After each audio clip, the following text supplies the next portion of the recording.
गोपीचंद पडळकर, प्रकाश शेंडगे, शब्बीर अन्सारी साहेब, Narayanrao Munde, TP. Munde, Laxmanrao Gaikwad, कल्याण दळे, दौलतराव शितोळे, सचिन साठे, Chandrakant Bavkar, PT. Chavan, Sudarshan Gherde, doctor Sneha सोनकाटे आणि ज्यांनी ही भव्य रॅली आपल्या खांद्यावर घेऊन जी यशस्वी करून दाखवली, ते समता परिषदेचे आमचे एक नेते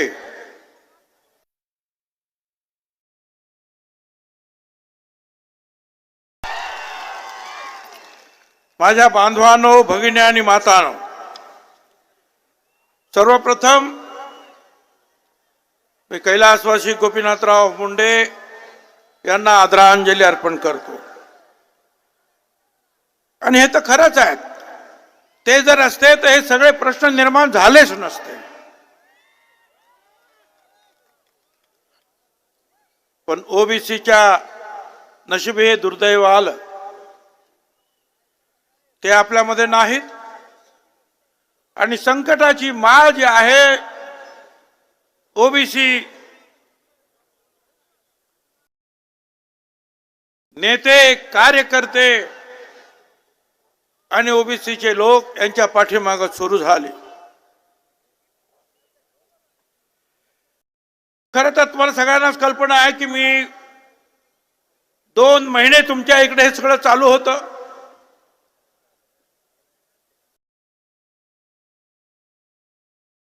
उपोषण सुरू होतं.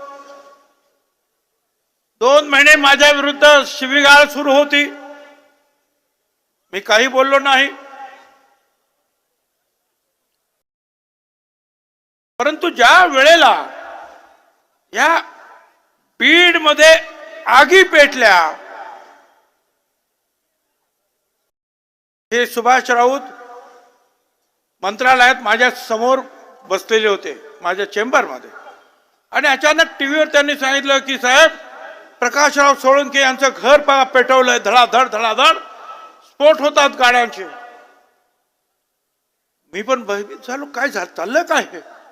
आणि नंतर माझ्या लक्षात आलं आणि मी या SP ना फोन करून सांगितलं की आता याच्या नंतर या सुभाष राऊत यांच्या सुद्धा हॉटेलवर हे लोक जाणार. सुभाष राऊत तिथून इकडे यायला निघाले आणि नेमक्या 4 तासामध्ये मी पाहतोय ते त्यांचं हॉटेल पेटवून दिलंय. राख रांगोळी काय म्हणतात ते मी तिथे नंतर पाहिलं जाऊन. धडाधड धडाधड आगी लागली. प्रकाश सोळंके त्यांचं घर पेटलं, हॉटेल पेटलं. संदीप क्षीरसागर, शरद पवार साहेबां गटांचे त्यांचं राष्ट्रवादीचं ऑफिस पेटलं, खलास. जयदत्त क्षीरसागर यांची शिक्षण संस्थेचं ऑफिस पेटलं, खलास. जयदत्त क्षीरसागर, संदीप क्षीरसागर, योगेश क्षीरसागर हे सगळे एकाच घरात राहतात. त्यांची ऑफिस जाळली, त्यांच्या घरावर हल्ला, कोड नंबर देऊन हल्ले केले. कोड नंबर प्रत्येक ठिकाणी जिथे जिथे हल्ले झाले तिथे कोड नंबर देऊन. वेल प्लान्ड, अचानक उद्भवलेली गोष्ट नव्हती. विचारपूर्वक जाळपोळीचा प्लान आखला गेला. जयदत्त क्षीरसागर, त्यांच्याच घरात संदीप क्षीरसागर, योगेश क्षीरसागर, त्यांचा भाऊ एक आजारी भूषण, मला असं वाटतं हे सगळी तिथे, सगळ्यांची मुलं बाळा तिथे, सगळ्यांच्या ज्या आहेत पत्नी महिला सगळ्या तिथे. आणि आपल्या सगळ्या, माझ्यापेक्षा आपल्या सगळ्यांना बीडवाल्यांना माहिती आहे काय झालं. धडाधड धडाधड गाड्याचे जे स्फोट झाले, प्रचंड धूर झाला, बाहेर येता येईना. करायचं का. अशा वेळेला वर्तमानपत्रात सुद्धा आलेला आहे, नमाज पढण्यासाठी चाललेले लोक मुस्लिम समाजाचे त्यांनी पाहिलं, अरे हे काय चाललंय, घरामध्ये मुलं बाळ आहेत, त्यांना वाचवायला पाहिजे. बाहेर तर येत नव्हतं.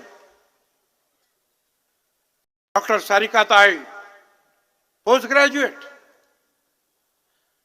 त्यांनी फोन लावला, मागच्या बाजूला या, 10-15 फुटाची ती भिंत जे आहे, बाउंड्री वॉल, कंपाऊंड,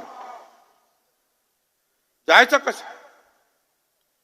या आमच्या भगिनींनी खुर्चीवर चढले, मुलाबाळांच्या पायाला धरून त्यांना उंच केलं. पलीकडच्या बाजूनं शेख वसीम, अन्सारी जलील, शेख सत्तार, शेख अजीम, ही सगळी मंडळी जी आहे पलीकडच्या बाजूने त्या भिंतीवर चढली आणि त्या मुलांना जे आहेत, लहान बाळांना जे आहेत, हात धरून ओढून घेतलं वरती आणि त्यांच्या घरी घेऊन गेले. ही आहे माणुसकी. मजहब नहीं सिखाता आपस में बैर रखना, हिंदी है वतन है हिंदुस्तान हमारा, हा हिंदुस्तान आपला. मी आज आपल्या सगळ्यांच्या समोर या चौघांचं सुद्धा जे आहे मुद्दाम होऊन सत्कार करीत आहे. त्यांना आणा.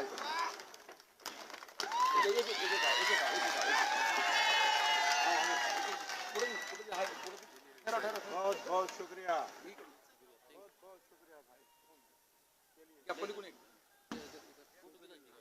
और कौन है?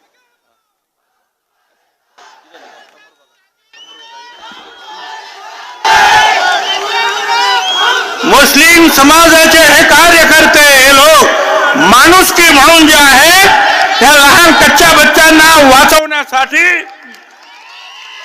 आपली प्रार्थना त्यांनी बाजूला ठेवली आणि ह्या लोकांना वाचवणं हाच खरा धर्म आहे, हे या लोकांनी तुम्हाला आम्हाला शिकवलं. धन्यवाद, शुक्रिया. आणि पेटवणारे लोक काय करत होते? जय शिवाजी जय जिजाऊ करीत जे आहे आपल्या आया बहिणींच्या आणि भावांच्या घरांना आगी लावत होते. छत्रपती शिवाजी महाराजांच्या सुद्धा त्या सैन्यामध्ये हे सगळेच तर होते, सगळ्या धर्माचे लोक होते. बैरजी नाईक, रामोशी, सदोबा माळी, माळी समाजाचा संभाजी करवार धनगर, नेमाजी शिंदे धनगर, यसाजी गायकवाड माळी, शिवा काशीद नावी, जीवा महाले नावी, यसाजी कंक कोळी, सुर्याजी मालुसरे धनगर, तानाजी मालुसरे धनगर, लायाजी पाटील कोळी, कान्होजी आंगळे कोळी, बाजी प्रभू देशपांडे काय असतं, मदारी मेहतार मुस्लिम, काजी हैदर मुस्लिम, रायप्पा महार, सिद्धाप्पा महार, अरे सगळी मंडळी होती. आणि त्याच बरोबर जे आहे मुस्लिम समाजाचे सुद्धा किती लोक होते. सिद्दी एम्बर्स वहाब, नूरखान बेग, सिद्दी इब्राहिम, सिद्दी हिलाल, मदारी मेहतर, काजी हैदर, दाऊद खान, इब्राहिम खान, सगळेच तर महाराजांच्या बरोबर होते. आणि अनेक लोक, महाराजांचं जे पहिलं चित्र जे निघालेलं आहे ना, काढलेलं आहे, ते मीर मोहम्मद या मुस्लिम चित्रकारानं महाराजांचं पहिलं चित्र पेंटिंग जे आहे हे तयार केलं आहे. पहिलं चित्र मीर मोहम्मद. ही सगळी मंडळी जी आहे ती होती ना रे तिथे बाबा. आणि मग तुम्ही तर मराठी छत्रपती शिवरायाचं नाव घेता आणि आपल्याच लोकांना आगीमध्ये ठोक. मला तर त्याच्यानंतर वाईट वाटलं ते ह्या गोष्टीचं की त्याच्यातले काही लोक जे आहेत हे संदीप क्षीरसागर,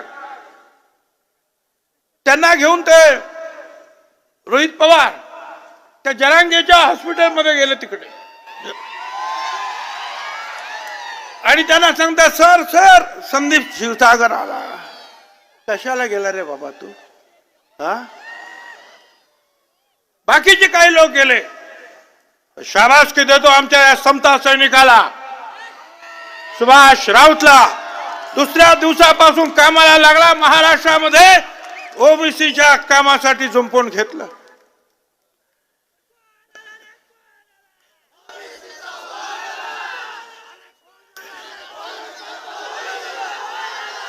मला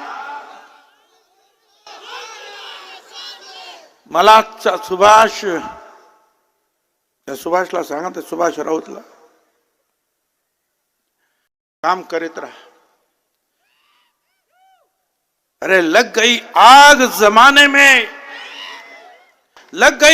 जमाने में तो बचा क्या है? अगर बच गया तू तो जला क्या है? आम्ही सगळे तुझ्या बरोबर आहोत. अरे एवढंच नाही, आतमध्ये घुसले, पार वरतीपर्यंत गेले, प्रत्येक गोष्ट जाळली आणि एक त्याचा कार्यकर्ता वरतीच अडकला. त्याला खालीच येता येईना. सगळीकडे आग, पेटवणारच सापडला त्याच्यामध्ये आणि त्याने वरून उडी मारली आणि त्याचं तंगड तुटलं. ते हॉस्पिटलमध्ये गेलं आणि या पोलिसांना सांगतोय की मला सुभाष राऊतने वरून ढकललं. म्हणजे सुभाष राऊत काय त्या जळत्या हॉटेलमध्ये गेला होता? अरे तो तर माझ्याकडे बसला होता. आणि सुभाष राऊत तुला कशाला ढकलेल? तुझ्या कर्मानं तुझं तंगड गेलं, त्याला काय करणार?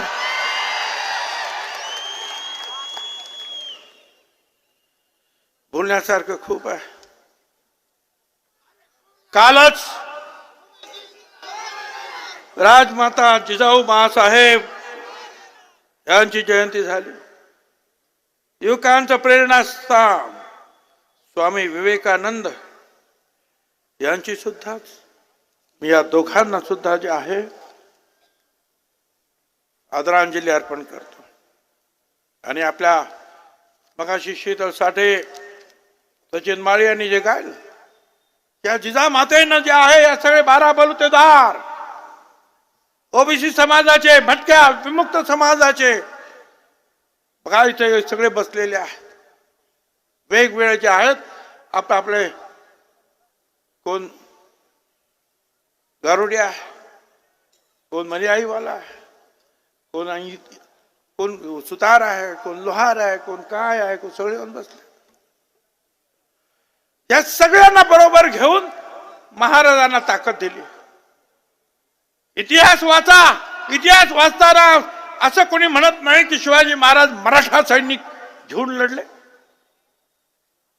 इतिहासात हेच नमूद आहे की छत्रपती शिवाजी महाराज मावळ्यांना घेऊन लढले. ते हे मावळे आहे, ते मावळे हे आहे. पण आता छत्रपतींचं नाव घेतलं जात आहे आणि आमच्यावर हल्ले केले जात आहे. छत्रपतीसाठी प्राणाची बाजी लावणार ते हे बसलेले आहे तिकडे. त्यांची तुम्ही घरं पेटवता, लायकी काढतात आमची. मगाशी सांगितलेले सगळे महाराजांबरोबर लढलेच. अनेक संत, वाङ्मयकार या ओबीसी समाजाने दिले ना, आमची लायकी काढते तुम्ही. संत जगनाडे महाराज तेली, संत नामदेव शिंपी, संत सेना न्हावी, सावता माळी, चोखा मेळा महार, संत गोरा कुंभार, नरहरी सोनार, रोहिदास चर्मकार, जगद्गुरु संत तुकाराम, कुणबी समाज आहे. लायकी काढते आमचा. आम्हाला एवढं दुःख झालं. डॉक्टर बाबासाहेब आंबेडकर ज्यांनी या देशाचं संविधान लिहिलं, घटना लिहिली,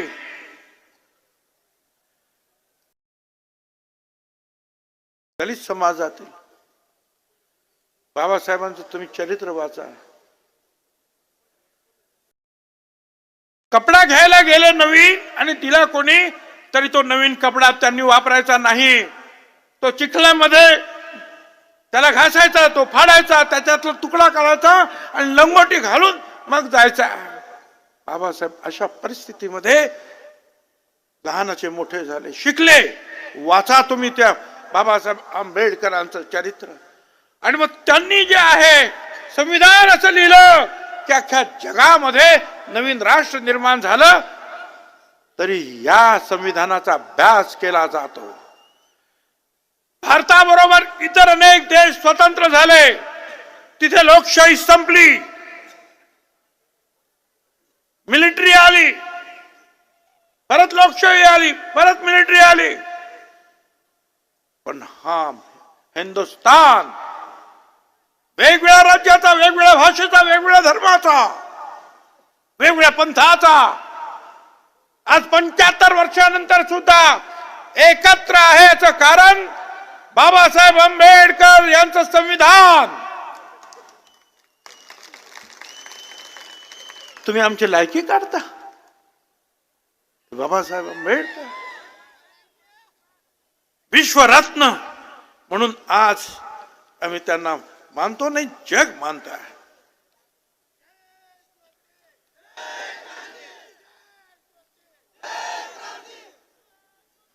मगाशी सांगितल्याप्रमाणे गोपीनाथराव मुंडे यायला पाहिजे होते, या आपल्यामध्ये राहायला पाहिजे होते. या बीड मध्ये मोठे मोठे नेते आहेत.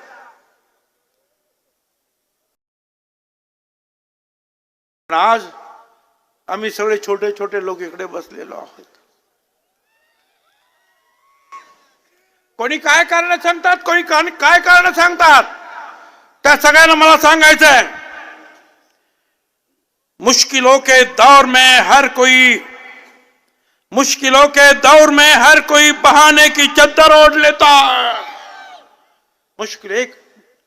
मुश्किलों के दौर में हर कोई बहाने की चद्दर ओढ़ लेता है, पर हारी हुई बाजी जो पलट देता है वो असली शेर होता है.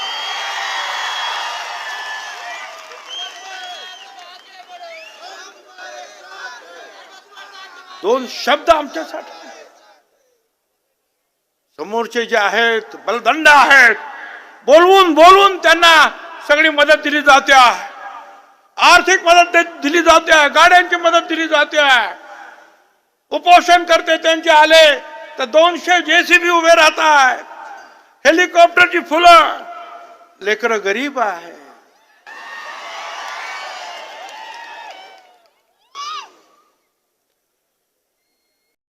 मला तुम्हाला सगळ्यांना सांगायचं आहे, सगळ्यांना तुम्हाला लक्षात ठेवावं लागेल. सगळ्यांना शांत आहेत त्यांच्याबद्दल आम्ही काही बोलणार नाही. जे आमच्या विरोधात जे शक्ती देतात कुणाला, त्यांना मात्र आम्ही विसरणार नाही. येणाऱ्या निवडणुकांमध्ये त्यांना त्यांची जागा आपल्याला दाखवून द्यावी लागेल. त्यांना त्यांची किंमत जी आहे, ही जे चाललंय त्याची किंमत त्यांना मोजावीच लागेल. मला त्या सगळ्यांना सांगायचं आहे, महाराष्ट्रातल्या सगळ्या नेत्यांना, सगळ्या पक्षाला, तुम्ही असं समजू नका तेच सगळे काय आहे, आम्ही कोणी नाहीत. आता उपोषण करते सांगतात 3 कोटी मराठा समाजांना मुंबईत घेऊन जाणार. 3 कोटी. अरे 54% तो ओबीसी, 20% दलित आदिवासी, 3% तर ब्राह्मण खरे, आणखी 1-2% काही जैन असतील, अमुक असतील, तमुक असतील. 12 कोटी आपण धरूया. 12 कोटी मध्ये 16-17%, त्याच्यामध्ये आणखी 7-8% तर कुणबी आहे. मग राहिले किती? 10%, 9%, तेवढे पण ना. आणि मग हिशोब करा किती लोक आहेत. आणि हे सगळे काम धंदा सोडणार आणि तुमच्या पाठीमागे येणार. तिकडे तुम्ही फिरणार आणि हॉस्पिटलमध्ये जाऊन झोपणार.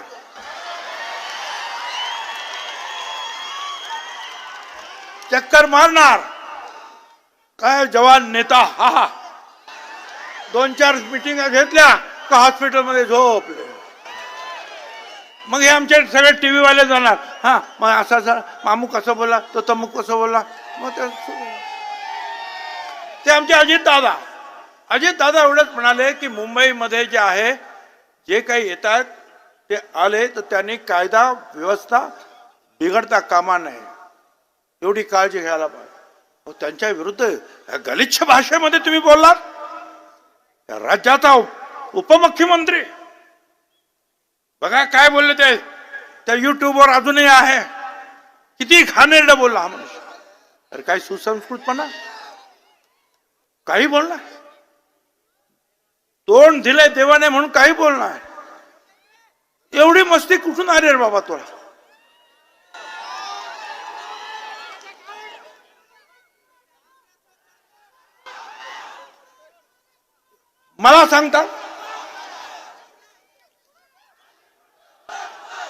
मला सांगता तुम्ही राज्यातली शांतता बिघडवताय.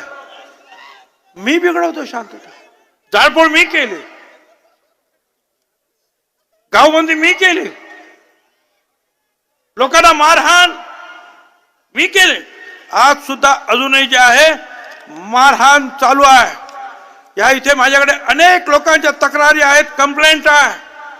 हा एक कोणतरी अशोक इंगळे त्याने काहीतरी एक पोस्ट केली होती, झालं त्याला एवढी मारहाण केली की त्याच्या डोळ्याला मार लागला. काय करायचं. अशा एक नाही अनेक माझ्याकडे तक्रारी आहेत. या मारहाणीच्या ही दादागिरी ही पोलिसांनी सुद्धा जे आहे याच्यामध्ये आता न घाबरता या सगळ्यांच्या विरुद्ध जे आहे कारवाईला हात घातला पाहिजे. तुम्ही जर असे गप्प बसलात, कारवाई जर केली नाही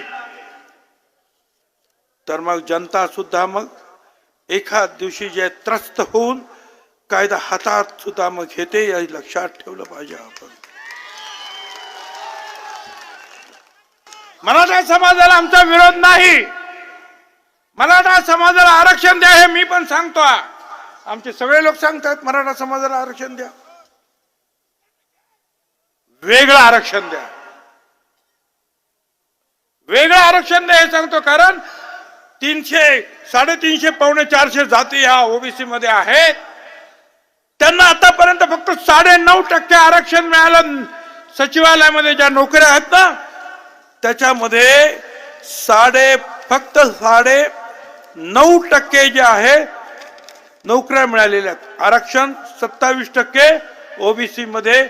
ओबीसीला आरक्षण मिळालं आतापर्यंत फक्त 9.5%.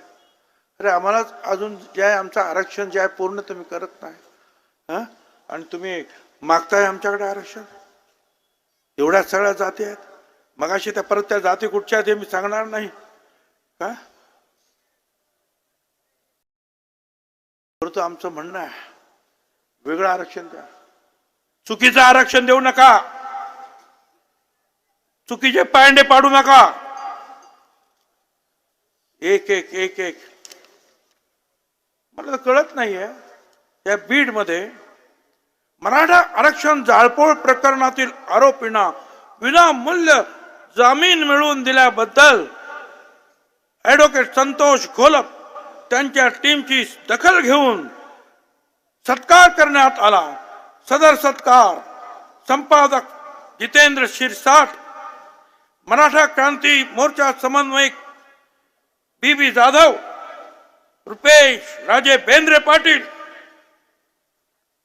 हे सगळे कार्यकर्ते. अशी अनेक नाव आहेत. लवाळे आहेत, दांडे आहेत, निकोन का रे बाबा. लोकांची घरदार जाळली, बायका पोरं मेली असती. अशा लोकांना पकडल्यानंतर जामीन देण्यासाठी जे उभे राहिले, ठीक आहे त्यांचं प्रोफेशन असेल ते उभे राहिले, पण तुम्हाला त्यांचा सत्कार करण्याचं कारण काय. हे सगळं काय सांगता. या सगळ्यांना जाळपोळ करण्यासाठी कोणी उद्युक्त केलं. मी तर पहिल्यापासून सांगतोय की तुम्ही सगळे यांच्या पाठीमागे आहात. आणि म्हणूनच हे जे उपोषण करते आहेत ना, ते सांगतात की त्यांना पकडू नका, त्यांचे गुन्हे मागे घ्या, आणि जामीन झाल्यानंतर त्यांचा सत्कार करायला जातात। याचा अर्थच तो आहे की हे सगळे तुमचेच गुंड होते, ज्यांनी ही घरं जाळली, ज्यांनी हॉटेल जाळली, तुमचे गुंड होते। हे सगळं पाहिल्यानंतर छगन भुजबळ मध्ये आला। तोपर्यंत मी छगन भुजबळ गप्प होतो।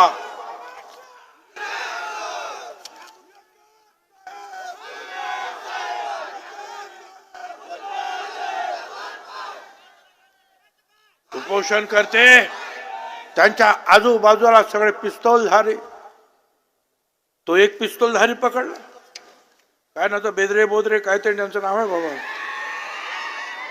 काय नाव आहे त्याचं, लायसन्स नाही।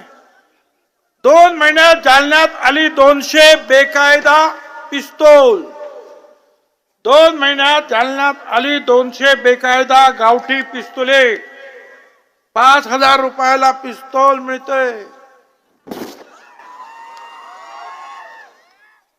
काय पोलीस करतायत? कुणासाठी हे पिस्तूल आलेत? कशासाठी आलेत? कुणाला मारण्यासाठी पिस्तूल आलेत? कुणाला हे लोक गोळा घालणार आहे? काय यांचा हेतू आहे? काय यांचा प्लान आहे? काय करता आमचं इंटेलिजन्स? शोधून काढा, कशासाठी आलेत, कोण आहे त्याच्या पाठीमागे, कोण पैसा पुरवताय या सगळ्यांना, कोण त्यांचे हात मजबूत करताय? तो राजकारणी असेल, लहान असेल, मोठा असेल, कदाचित तो समाजकारणी असेल। समाजकारणी जर खरा असेल ना, तो असले धंदे करणार नाहीत।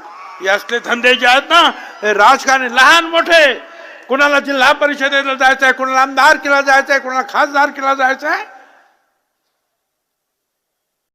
जे आहेत ते भीतीने मदत करतायत। ज्यांना व्हायचंय ते काहीतरी आणखीन मतं आम्हाला मिळतील म्हणून मदत करतायत।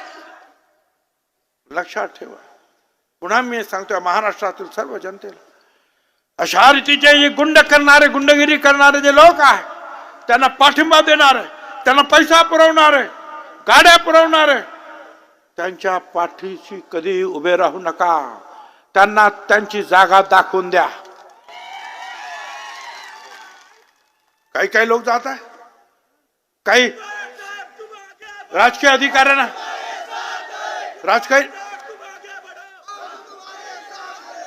राजकीय नेत्यांना सांगतात आमचा येणार आहे मुंबईमध्ये मोर्चा, आमच्या पाठीशी उभे राहा। अरे, आणि तेही सांगतात काय काय, आमच्या महिला भगिनी पण सांगतात, मोठ्या नेत्या, मी आहे तुमच्या पाठीमागे। मला सगळ्यांना सांगायचं, मला विचारायचं आहे, कोणाच्या पाठीमागे तुम्ही राहणार? मराठा समाजाला वेगळं आरक्षण द्या, या मागणीसाठी तुम्ही पाठीमागे राहणार असाल त्यांच्या, माझं म्हणणं नाही, मी सुद्धा तुमच्या बरोबर आहे। परंतु आता ते जे म्हणतात की घेईल तर ओबीसी मध्येच आरक्षण घेईल, आरक्षण मिळणार नाही। ओबीसी मध्ये मराठा समाजाला आरक्षण मिळणार नाही।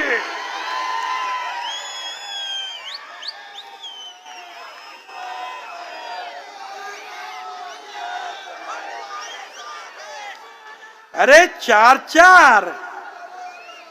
चार आयोग, खत्री आयोग, बापट आयोग, असे अनेक आयोग आले आणि त्यांनी मराठा समाज गेला। त्यांनी सांगितलं आम्हाला सामाजिक दृष्ट्या मागास करा आणि आरक्षण द्या। त्यांनी सांगितलं नाही, तुम्ही सामाजिक दृष्ट्या मागास नाही। त्यांनी ते फेटाळलं, सुप्रीम कोर्टानं फेटाळलं। आणि आता मला मोठं आश्चर्य वाटायला लागलेलं आहे, वेगवेगळे जे आहेत लोक उभे राहिले, वेगवेगळे आयोग उभे राहिले। आता ते पहिल्या आयोगाचे त्या लोकांनी तर राजीनामे दिले घाबरून, आता नवीन आहे, त्यांना काम एकच आहे की मराठा समाजाला आरक्षण द्यायचं आहे। ओबीसी आयोग आहे की मराठा आयोग आहे? बरं, त्याच्यानंतर आणखीन दुसरी एक फळी निर्माण झाली. आदरणीय दिलीप भोसले माजी न्यायमूर्ती, मुख्य न्यायमूर्ती हायकोर्टाचे, आणि अनेक असे जे आहेत, गायकवाड आहेत, शिंदे आहेत, वगैरे वगैरे. मला मोठं आश्चर्य वाटतं. मी एका ठिकाणी वाचलंय का वकिलांनी चांगली त्याची माहिती दिली. ते म्हणाले की ह्या देशाचा जो मुख्य न्यायमूर्ती आहेत, सुप्रीम कोर्टाचे मुख्य न्यायमूर्ती, त्यांचा पगार आहे 2,80,000 रुपये. या देशाचे आजचे मुख्य न्यायमूर्ती सुप्रीम कोर्टाचे, त्यांचा महिन्याचा पगार 2,80,000 रुपये. आणि दिलीप भोसले आणि त्यांचे इतर लोक, दिलीप भोसले यांचा पगार 4,80,000 रुपये. मुख्य न्यायमूर्ती आजचे त्यांना 2,80,000 आणि यांना 4.5 लाख रुपये. त्यांच्या बरोबरचे जे इतर आहेत त्यांना सुद्धा तसं. सर काय चाललं? हा जनतेचा पैसा. मला मग सगळे विचारतात, अरे तुम्ही सरकारमध्ये आहात, सरकारमध्ये बोलायचं तर तुम्ही बोलणारच आणि बोलतच असतो. आणि तुम्ही जे आता मी जिथे बोलतो त्याच्या द्वारे जे आहे ते सरकारमध्ये जातच असतं ना, आणि सरकार वाचतच असतं मी काय बोलतो ते. हो, याच्यानंतर भीती तरी काय? भीती अशी की छगन भुजबळला बघून घेऊ, छगन भुजबळला सोडणार नाही, आम्ही घेणारच, आरक्षण घेतल्याशिवाय राहणार नाही, हे सगळं काही सुरूच आहे. भीती एवढी की त्यांची मीटिंग असली तर बीड बंद, जालना बंद. अरे काल परवा जे आहे, काल प्रधानमंत्री आले मोदी साहेब नाशिक मध्ये, तर नाशिक बंदचा आदेश कोणी काढला नाही हो.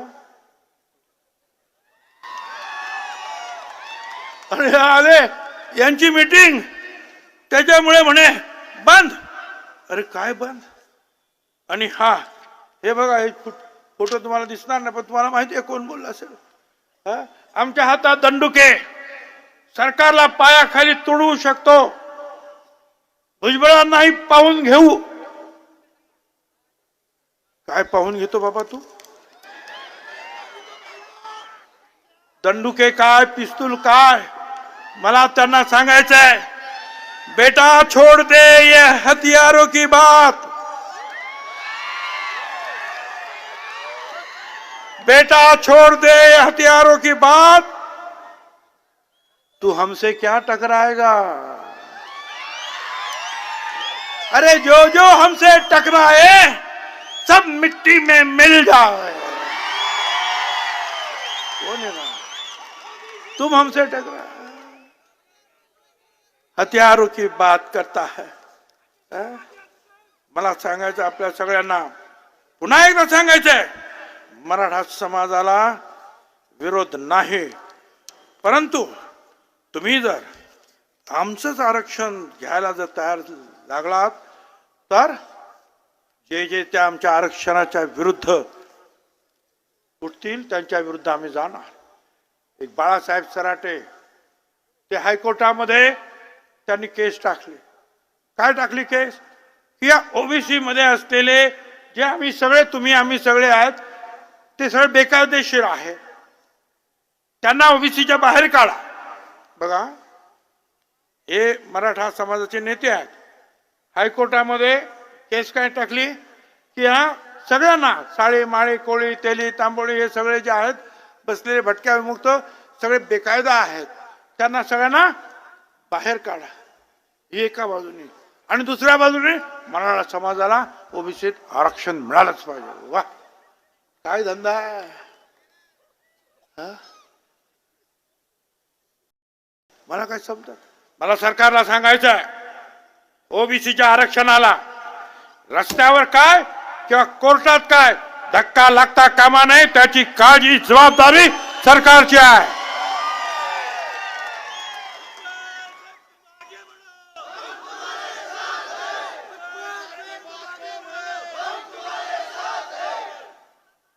त्यांच्यासाठी तुम्ही 4 न्यायमूर्ती, मुख्य न्यायमूर्ती उभे करतात. 4.5 लाख रुपये कोणा काय कोणा करा, आमचं काय म्हणणं नाही जा. अरे पण आमची सुद्धा केस उभी राहिलेली आहे, तिथे सुद्धा जे आहे काळजी घ्या.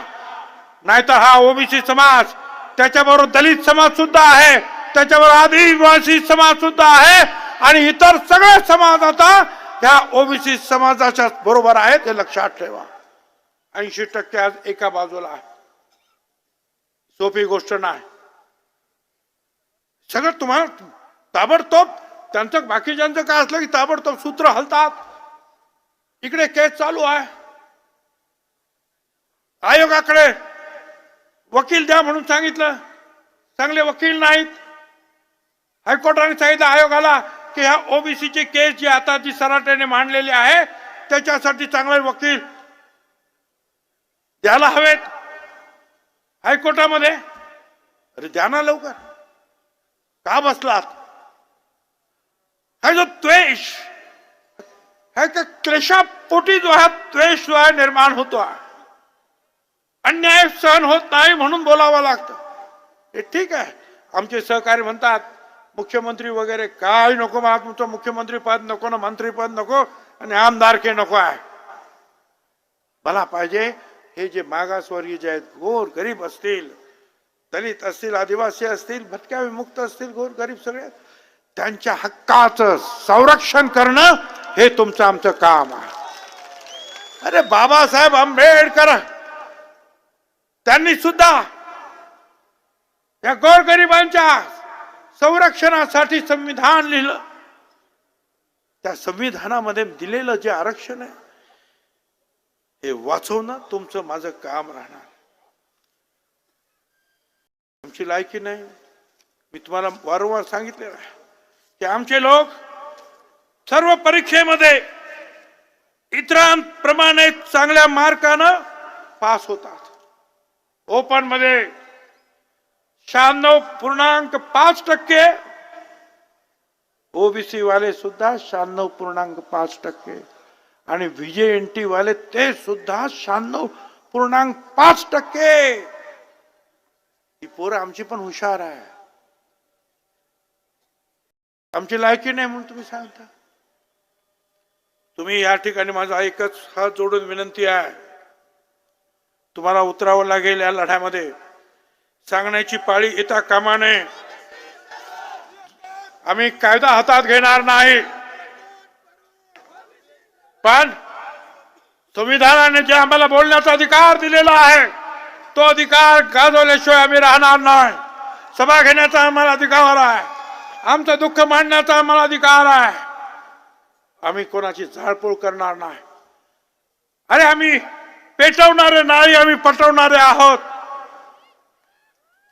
आम्ही मोडणारे नाहीत, आम्ही घडवणारे आहोत. आम्ही कोणाला त्रास देणार नाही, जाळणारे नाहीत, आम्ही जुळवणारे आहोत एकमेकाला. तुम्ही आमची घरं जाळाल, तुम्ही आमच्यावर हल्ले कराल, तुम्ही सांगाल यांचं आरक्षण आम्हाला द्या आणि आम्ही गप्प बसू, तर आम्ही सुद्धा मेल्या आईचं दूध प्यालेलो नाही, हे सुद्धा लक्षात ठेवा. आणि माझी तमाम मराठा समाजाच्या नेत्यांना विनंती आहे की तुम्ही हे थांबवलं पाहिजे. तुम्ही त्यांना सांगितलं पाहिजे. तुम्ही गप्प बसलात तर हा जो गुन्हा घडतोय, हा जो अन्याय ओबीसीवर होतोय, त्याच्यामध्ये सहभागी झाल्याचं पातक तुम्हाला लाभेल. मला तुम्ही सांगता, त्यांना जाऊन सांगा ओबीसीतून आरक्षण मागणं चूक आहे, जाळपोळ करणं चूक आहे, जिवंत कारतूस बाळगणाऱ्यांबरोबर संबंध ठेवणं चूक आहे, पोलिसांवर हल्ले करणं चूक आहे, गुन्हे मागे घेण्यासाठी दबाव टाकणे चूक आहे, गाव बंदी करणं चूक आहे. एखाद्या समाजासाठी त्याच्या मागणीसाठी शहर बंद करणं, लोकांना वेठीस धरणं चूक आहे. अमुक तारखेपर्यंतच आरक्षण द्या, बालिश मागणी करणं चूक आहे. सरकारला वेठी धरणं चूक आहे.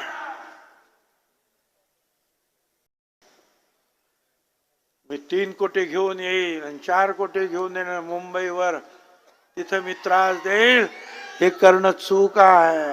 हे त्यांना जाऊन सांगा. करतायत ना तुमच्यासाठी प्रयत्न वेगळं आरक्षण देण्यासाठी, मग कशासाठी हे सगळं चाललंय?